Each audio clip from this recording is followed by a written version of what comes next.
All right, what is the secret to passive investing? A lot of people talk about passive investing, but then they offer things like start your own online business or do a flip or do rental homes. Those are not passive investments. And I talk about that a lot in my book, Fire Yourself, that it's so important to understand what a truly passive investment is. It's typically more work on the front end where you're vetting the team and you're vetting the deal, but then you get into the deal that offers mailbox money, which is the name of my podcast, right? The Mailbox Money Show is how do you get passive cash flow that actually pays you each month without you working for it. We're going to get into the secrets of developing passive income. I am super jazzed about it. I hope you're excited. Let's go. All right, my name is Bronson Hill. I'm the CEO of Bronson Equity. We do multifamily apartments like this. We're also doing oil and gas and ATMs and other sorts of businesses. We're super excited. These are just my opinions. Go get your own professional advice if you need advice. So the secrets to truly passive income, the first thing is looking at alternative assets.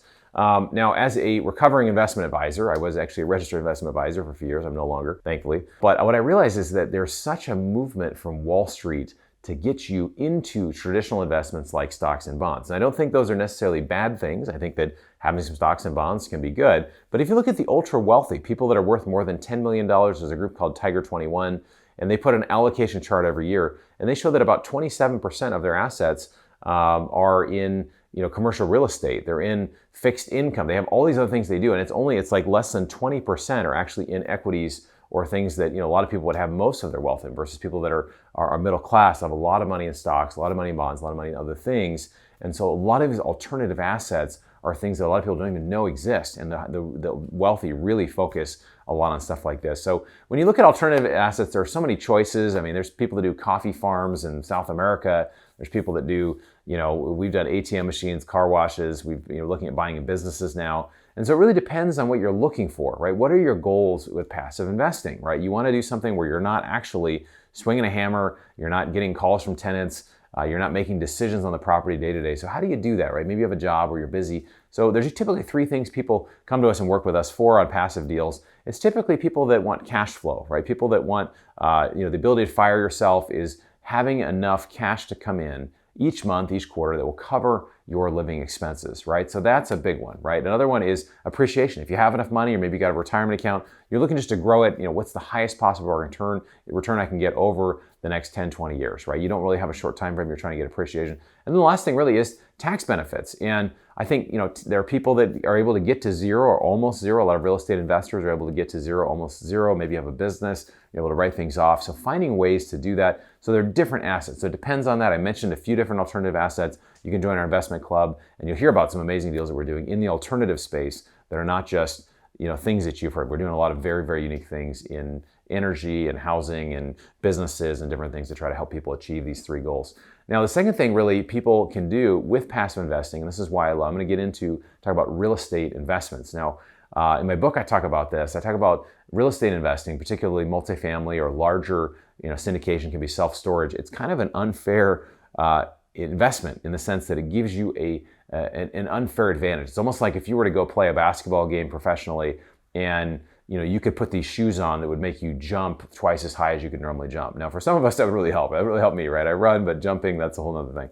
But if you jump twice as high, it would almost be like an unfair advantage. It's almost like cheating, but it's not, because it's something that's written into the way this asset works. So, again, instead of somebody just doing stocks and then every time you buy and sell, you're having to pay taxes on that. This is something that as it appreciates, you're able to use other people's money to go buy it. It's using debt to be able to do it. Depreciation is a huge advantage because it helps with the tax side that we talked about, right? Being able to, get incredible tax advantages. And I have some other videos about that if you're interested in learning about tax advantages. And then, the other thing I really love right now, I'm seeing the last couple years, we haven't really seen a lot of great real estate deals, a lot of great, multifamily other deals. We're starting to see some really great deals that are significantly discounted. So we're starting to get back into that space, which we're really excited about. And Warren Buffett talks about, be fearful when others are greedy and be greedy when others are fearful. So we're starting to get a little greedy or sort of go after the things that we feel look good. And then the second thing in real estate that I love right now is our debt funds. A first position debt fund, which really means that originating notes and you're the only loan on the property, or you're in the first position. It's the safest position. It's not a U.S. Treasury, it's not a money market fund, but it's over kind of on that side as far as risk, as far as safety versus higher risk. And so it's a much safer investment. And some of these funds now we're seeing are paying 13, 14, 15% a year, and there's monthly payouts. So it's amazing where we're seeing this now. So we're seeing debt funds, some of them are paying like equity was paying, where you get the upside on a deal, but you're not having as much risk or as much downside. There's always risk in deals, but that's something I wanted to touch base on. So that's what I love about real estate investing. And then the third thing that's really going to help you in true passive investing is that really the idea of upping your learning, right? If you can up your learning, I've had 2,500 interviews with millionaires, and what I found, it's kind of shocked me a little bit, it's been really surprising, is that these people are so committed to learn. They're so committed to read. They're so committed to really grow and to understand, and they're always hungry for learning. And it's thought in the past, it was really thought that people were either born with money or they're not. Maybe you felt that. I know I felt that. Well, I don't come from money. I don't come from money. Well, 86% of millionaires are self-made. So that means that they did not inherit the money. So how did they do it? They did it through learning. Warren Buffett says, you have to learn more to earn more, and you've got to be able to do it. And he spends hours a day reading. Mark Cuban, same thing. Oprah Winfrey, a lot of these really wealthy people spend lots of time learning. So it can be through books, through podcasts. Last year in 2023, I read 98 books. My goal this year is 90. We'll see how I do. I'd love to break the 100 barrier, but I'm a little bit behind this year because I'm writing a new book. But the conclusion with all of this is true passive income leads to steady, reliable income. There's ways you can reduce taxes, and it really allows you to have minimal effort to achieve financial freedom, which is a great term to talk about financial freedom, but really what it is time freedom, right? You have time to do the things that you want to do. I want to share this quote with you. It says, passive income is the key to unlocking financial freedom and living life on your terms. And that's from Pat Flynn, who's the great internet marketer. And then I want to share this video with you where how I went from my corporate job to financial independence. I was able to quit my job within 3 years, having covered my living expenses, right? Maybe you don't have to cover your income, but you can cover your living expenses by investing in real estate and other things and creating more passive cash flow for yourself. So check out that video up here. And if you haven't joined our investment club, you're missing out. You're really missing out on these amazing deals. The pipeline is getting really full with just amazing stuff that's right around the corner.